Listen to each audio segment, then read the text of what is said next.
Спорт ден соолуктун булагы. Дал ушундай уран менен алайкулуктар кезектеги айылдар арасындагы волейбол боюнча мелдешти өткөрдү. Оюн жылына 4 жолу өтүп турат. Бүгүнкү мелдешке 9 команда катышты.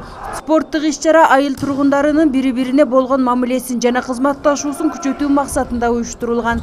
Иш-чара Кыргыз Республикасынын гимни менен ачылып, айыл аксакалдарынын батасы менен башталды. Бийик болсун, Кыргыз мамлекети бийик болсун, улуу мамлекет болсун. Ошондо улуу элдин уулдарын, Кыргыз элдин кыйын балдарын деп. Алгач көңдүк жана күйөташ командалары күч сынашты. Айыл жаштары өздөрүн спорт чеберлери катары көрсөтүп, оюн кызуу башталды. Бүгүнкү мелдеш аймактарды өнүктүрүү жылынын алкагында уюштурулган. Эми муну мезгилинде уюштурган экен. Бүгүн дагы ошол жалпы Каракөл районунун алайык көрүүнүн балдары анын ичинен анан Кызылжар айыл өкмөтүнүн ошол Кызылжар айыл өкмөтүнүн балдары уюштуруп атышат. Азыр ошол менен топ жүрөт. Бул эми Кыргыздын бир жакшы өнүккөн оюндарынан болуп калды. Тем более быйылкы жылы биздин президентибиз айтып атпайбы? Бул айылды өнүктүрүү жылы деп. Ошого региондорду, ошого булардын уюштуруп аткан иш-чаралары дал келип атат, дал келип атат. Эми муну токтотпой дагы алдыга алып кетиш керек. Ошонун негизинде, ошонун алкагында уюшулуп аткан иш-чара.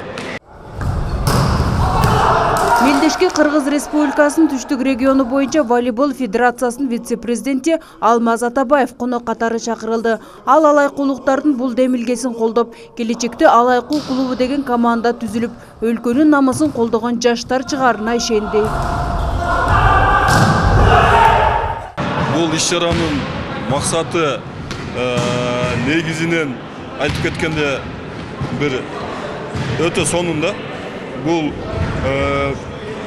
спорт тили менен айтканда бир 2 айлык 3 айлык тренировкага караганда, машыгууга караганда ошондой окшогон бир турнир чоңураак бир өзүнүн результатын берет да спортсмендер үчүн. Келечекте булар эми мен ойлойм жакшы бир азыр 10 команданын ашык катышып атыптыр. Ошонун арасынан чогултуп туруп бир жакшы Кыргызстандын чемпионатына ылайыктуу бир клуб чыгара алышат деген ишеничтебиз. Айыл тургундарынын мелдеши 2012 жылдан баштап уюштурулуп келет. 3 айда бир жолу бири-бири менен күч сынашып достугун бекемдейт. Негизги максаты жаштарды сергек жашоого үндөө, ичимдик, тамеки сыяктуу зыяндуу заттардан оолак кылуу. Оюнчуларда бул демилгени колдоп, мелдешке чейин даярдыктарды көрүп турат. Негизги максат ушу алайкы жаштардын ынтымагын күчөтүү негизинен башталган. Оюн ар жылы 3 айда бирден болуп келет, кварталына бирден. Бир жылда 4 жолу оюн болот. Анан мына уюштуруучу айылдар өзүнчө уюштурушат жылдан жылга.